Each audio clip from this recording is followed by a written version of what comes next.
Amber's fingers trembled as she adjusted the burgundy silk scarf around her neck for what must have been the dozenth time that evening. The fabric felt like it was suffocating her, pressing against her throat until she could barely breathe, but she couldn't take it off. She wouldn't. Not here, not in front of him. The dining room of Vincent Marcello's estate was everything she'd imagined and nothing she'd prepared for. Crystal chandeliers cast fractured light across Italian marble floors so polished she could see her own nervous reflection staring back up at her. Through the floor-to-ceiling windows, she caught glimpses of armed guards patrolling the manicured grounds, their silhouettes dark against the evening sky. Everything about this place screamed money and danger in equal measure, and Amber Robinson didn't belong in either world. She was a community organizer from Brooklyn, for God's sake.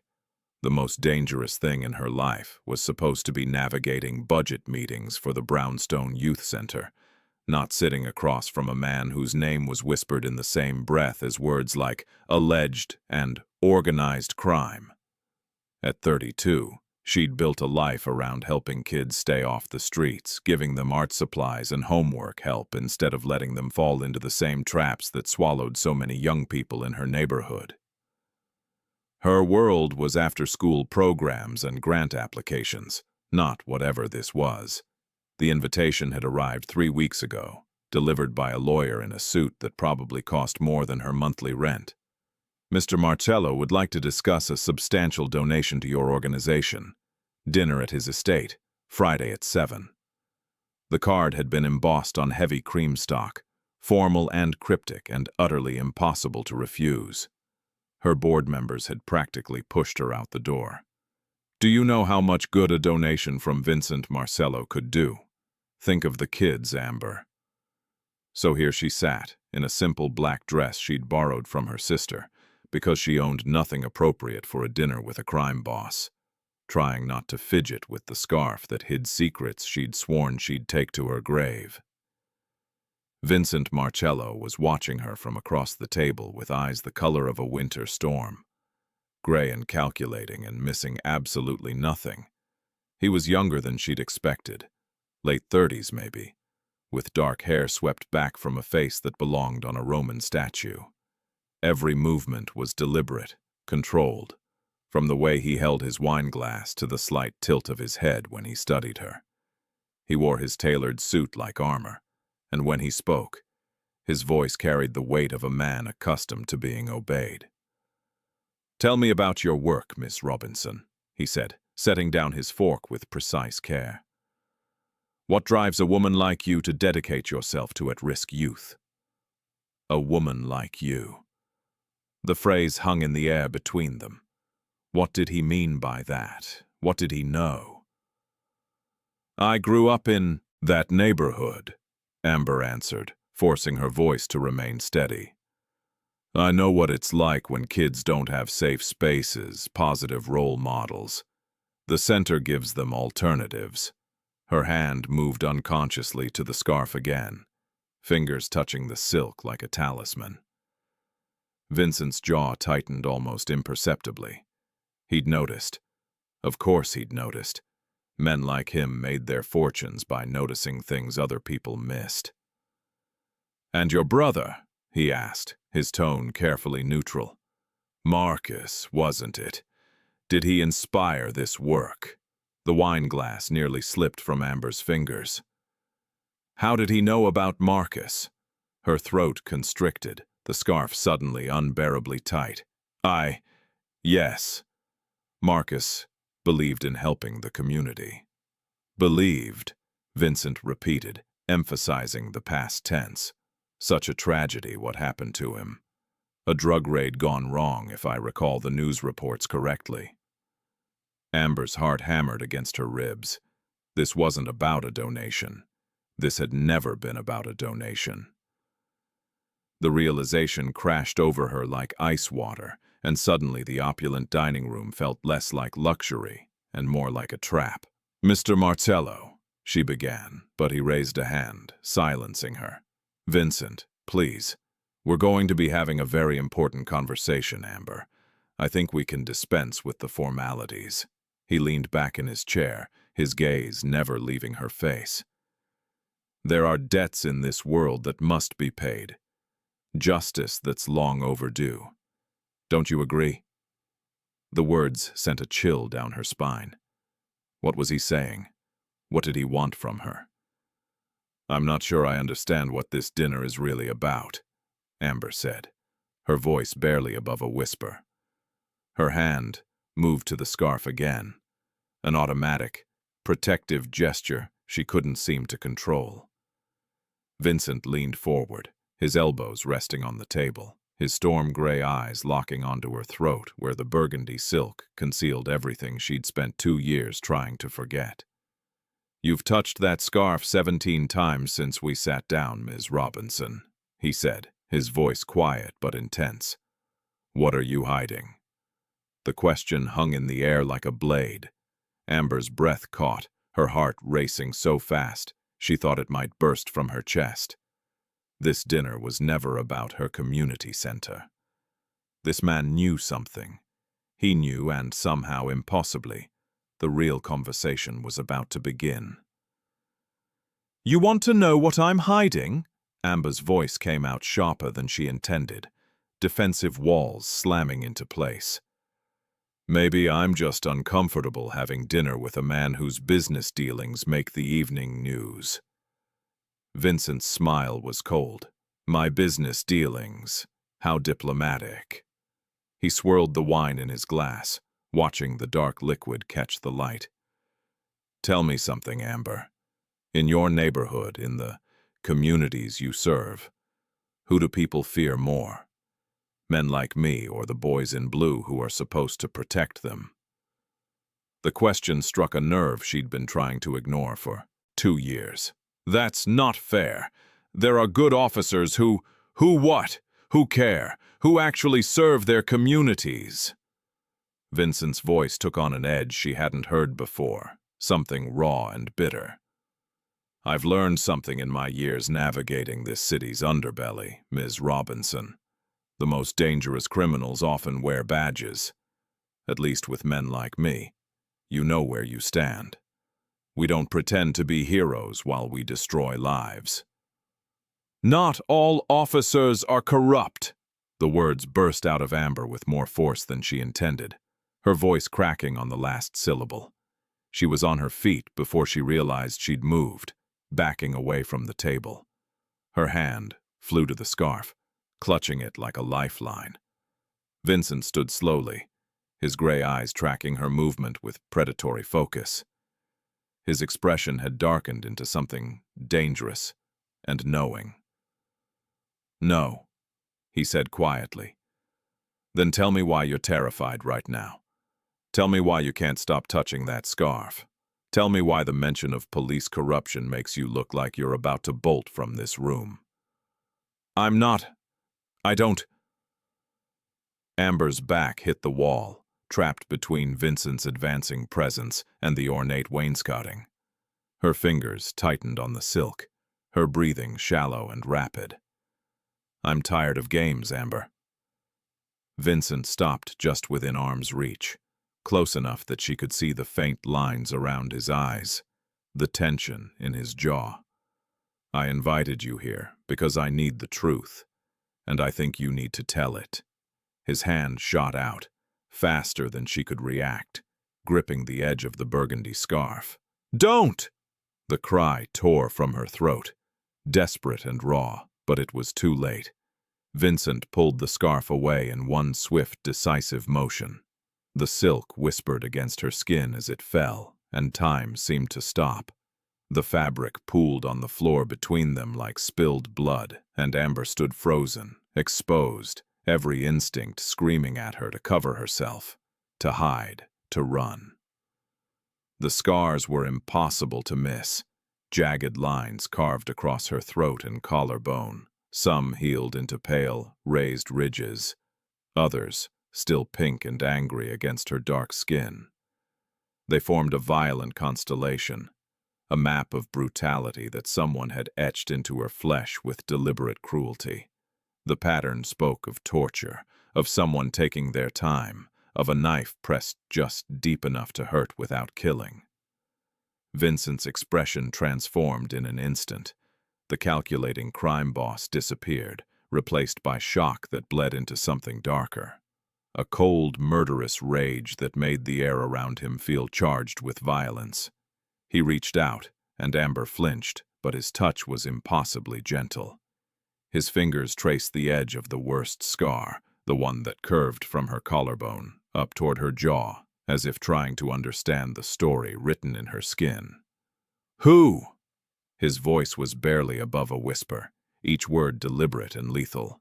"Did this to you?" The dam broke. 2 years of silence, of fear, of carrying the weight of secrets and trauma alone. It all shattered at once. Amber's legs gave out, and she collapsed into the nearest chair, her hands covering her face as sobs racked her body. The tears came in waves, years of grief and terror pouring out of her in ugly, gasping cries. Vincent knelt beside her, not touching, just present, waiting with the patience of a man who understood that some truths took time to speak. 2 years ago, Amber finally managed, her voice thick with tears. Marcus was 26. He was studying engineering at Brooklyn College, working 2 jobs to pay for it. He was going to be the first person in our family to graduate. She wiped her face with shaking hands. I was FaceTiming with him that night. Just talking, about nothing important. And then I heard it, his door being kicked in. The memory played behind her eyes like a nightmare she couldn't escape. Officers Tony Gardner, Edward Wallace, and Jeremy Haynes. I saw their faces. I watched them break into his apartment. Marcus kept saying, "What's going on? I didn't do anything." And her voice broke. "They planted drugs. Right there while he was protesting, while I was watching through the phone." And when Marcus tried to explain, tried to show them his student ID, Gardner just shot him. Vincent's hands clenched into fists, his knuckles white. "I screamed," Amber continued, the words tumbling out now, unstoppable. "I screamed Marcus's name, and they heard me. Through the phone, they knew someone had witnessed it." She touched her throat, feeling the ridges of scar tissue beneath her fingertips. "They came for me that same night, broke into my apartment, and Gardner..." She couldn't finish the sentence, couldn't describe the feel of the knife against her skin, the whispered threats as he carved his warning into her flesh. He said if I talked, they'd kill my mother, my niece. She's only 7 years old, Vincent, and he told me no one would believe me anyway. A dead black man with drugs in his apartment versus 3 decorated police officers. Who would take my word? Vincent rose to his feet, his entire body radiating barely contained fury. His voice, when he spoke, dropped to a deadly whisper. Marcus Robinson, 26 years old, aspiring engineer. Amber's head snapped up, confusion cutting through her grief. "How do you know?" "Because my nephew Marcello died in that same raid." Vincent's gray eyes burned with an intensity that made her breath catch. "Same 3 officers, same fabricated evidence, same execution disguised as law enforcement." The words hung between them, heavy with implication. "I've been hunting for witnesses for 2 years, Amber." Vincent's voice was soft, but there was steel underneath. "And you're the key to bringing them down." "Yo, did that just happen? Vincent's nephew died in the same raid, the same 3 officers. This story just went from 0 to 100. Quick, roll call. Before we dive into Chapter 3, where are you watching from? Comment your city, country below. I want to see this story's reach. And if you're already planning to binge the rest of this, because who could stop now? Hit that subscribe button. Chapter 3 reveals the smoking gun evidence Amber's been hiding, and trust me, you do not want to miss this. Let's go! Amber's hands were still shaking as she reached for her purse with trembling fingers. The weight of Vincent's revelation hung between them. 2 families destroyed by the same 3 officers. 2 years of separate grief that had finally found connection. She pulled out her phone, her thumb hovering over the screen. "There's something else," she said, her voice barely above a whisper. "Something I've never shown anyone." Vincent's eyes sharpened with focus. "What kind of something?" Amber navigated to a hidden folder buried deep in her phone's photo library, protected by 3 separate passwords. Her finger trembled as she pressed play. "I was FaceTiming with Marcus when they broke in. The call never disconnected. I recorded everything." The video was small on the phone's screen, but devastating in its clarity. Vincent moved closer, watching as the nightmare unfolded in grainy pixels and tinny audio. Marcus's apartment door exploding inward. The 3 officers flooding in with weapons drawn. Marcus's voice, confused and frightened. "What's going on? I didn't do anything!" The distinctive faces of Tony Gardner, Edward Wallace, and Jeremy Haynes clearly visible as they forced Marcus to the ground. But it was what came next that made Vincent's jaw clench with barely contained rage. Gardner pulling a bag of white powder from his own jacket, placing it carefully on Marcus's coffee table, while Wallace staged the scene. Marcus protesting, reaching for his student ID, trying to explain. And then Gardner's voice, cold and businesslike. "Make sure this looks clean. Captain wants these numbers for the mayor." The gunshot that followed made Amber flinch even now, 2 years later. Marcus's body falling, Amber's own screams echoing through the phone's speaker before Wallace noticed the active FaceTime call and the screen went black. Vincent watched the entire video in silence, his expression carved from stone.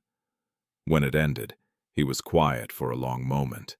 His hands clasped together so tightly, his knuckles had gone white. "This is everything," he finally said, his voice deadly calm. "This ends them. The planted evidence, the premeditation, Gardner admitting to pressure from higher up. This is a federal prosecutor's dream." He looked at her with an intensity that made her breath catch. "Why didn't you?" "Because I was terrified." The words exploded out of Amber, all the fear and frustration of 2 years pouring forth. "They carved me open that same night, Vincent. They found me because of that call, and they made sure I understood what would happen if I talked. They're cops. They have power, connections, the entire system on their side. Who was I supposed to tell? Who would believe a black woman from Brooklyn over 3 decorated police officers?" Vincent reached out and took her phone gently from her shaking hands. "You tell me," he said, his voice soft but absolute. "And I make sure they never hurt anyone again." He set the phone down carefully on the table and moved to a cabinet, pulling out a laptop. His fingers flew over the keys as he pulled up files, documents, names. "I have resources most people can't access. Lawyers who've never lost a corruption case, private investigators who know how to dig where others won't look. And I have connections in the FBI's public corruption unit. Agents who've been waiting for a case this solid." Amber watched him work, seeing the transformation from dinner host to something far more dangerous. "I can protect you," Vincent continued, not looking up from the screen. "Full security detail, safe houses across 3 states, new identity if it comes to that.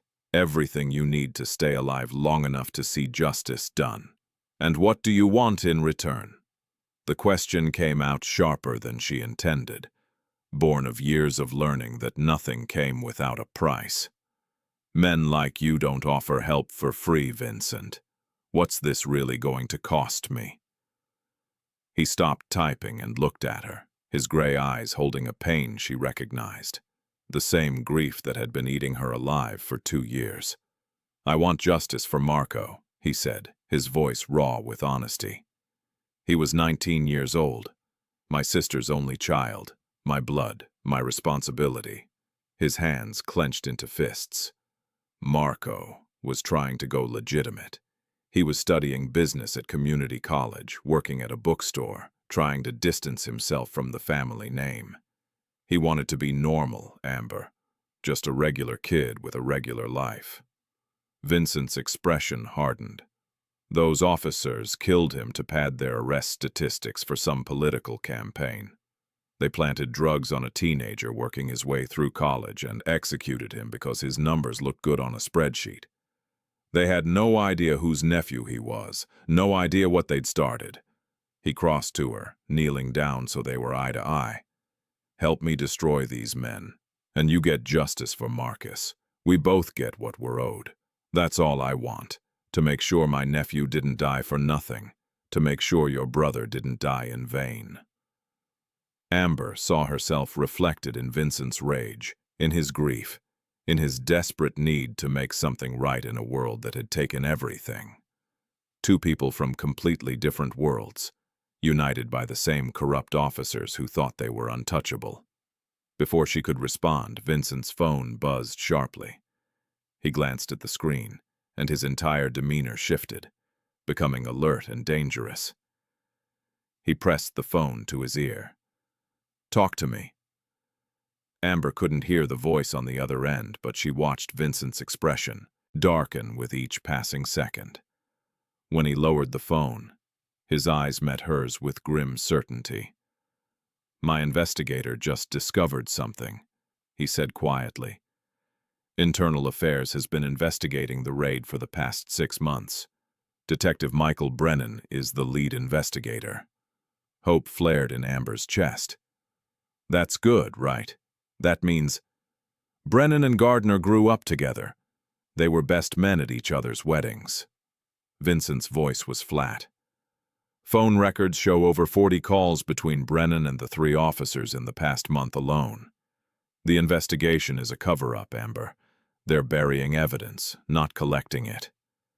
The hope died as quickly as it had sparked. Amber felt the walls closing in, the system revealing itself to be even more corrupt than she'd feared. "There's no one we can trust in the NYPD," she whispered. "Then we go federal," Vincent said with finality. "FBI's Public Corruption Unit. We bypass the local system entirely and hand them a case so airtight they can't ignore it." His phone buzzed again. This time, when he answered, Amber saw his expression shift from determination to alarm. "Sir, we have a situation." The voice was loud enough for Amber to hear. 3 men in an unmarked police car. They've circled the property twice in the last 10 minutes, running the plates. They're registered to the NYPD's 67th precinct. Vincent's eyes locked onto Amber's, and she saw the truth reflected there before he spoke it aloud. "They know you're here. They know you talked." He was already moving, pulling her to her feet with urgent gentleness. "We need to move you. Now." 3 weeks later, Amber stood outside the Brooklyn Federal Courthouse, watching the media circus swirl around her like a storm. Cameras, reporters, protesters holding signs that read, "Justice for Marcus" and "End Police Corruption." The story had exploded across every news outlet in the city. A mafia boss cooperating with the FBI to bring down corrupt officers who'd murdered his nephew. A community organizer who'd been tortured into silence, finally finding her voice. It was the kind of story that dominated headlines and changed conversations. Vincent's security team surrounded her as they pushed through the crowd, his hand steady at the small of her back. Inside the courthouse, the tension was thick enough to cut. The gallery was packed with reporters, activists, families of other victims who'd been waiting years for someone to stand up to these officers. At the defense table sat Tony Gardner, Edward Wallace, and Jeremy Haynes, wearing expensive suits that couldn't hide the shackles around their wrists. They looked smaller somehow, less intimidating than they had in her nightmares. Just 3 men facing justice they'd thought they'd never see. Amber took the stand with Vincent sitting in the front row of the gallery, his gray eyes steady and anchoring. The prosecutor, a sharp woman named Catherine Walsh, began gently. "Ms. Robinson, can you tell the court about your brother Marcus?" Amber's voice shook at first, but grew stronger. Marcus Robinson. He was 26 years old, studying engineering at Brooklyn College. He was going to be the first person in our family to get a college degree. She looked directly at the jury. He was a good man who never hurt anyone. She told them everything about FaceTiming with Marcus that night, about watching the officers break down his door, about the planted drugs and her brother's confused protests. When Walsh played the FaceTime recording, the courtroom fell into absolute silence. Marcus's voice filled the space, desperate and bewildered. "What's going on? I didn't do anything." Then Gardner's cold directive. "Make sure this looks clean. Captain wants these numbers for the mayor." The gunshot made several jury members flinch. Amber watched them watch her brother die and felt vindicated in her choice to make this public. The defense attorneys came at her hard during cross-examination, trying to paint her as a bitter woman with mob connections who'd fabricate evidence for revenge. But Amber held firm. "Isn't it true you've been romantically involved with Vincent Marcello, a known organized crime figure?" "Vincent Marcello didn't kill my brother," Amber said clearly. "These men did.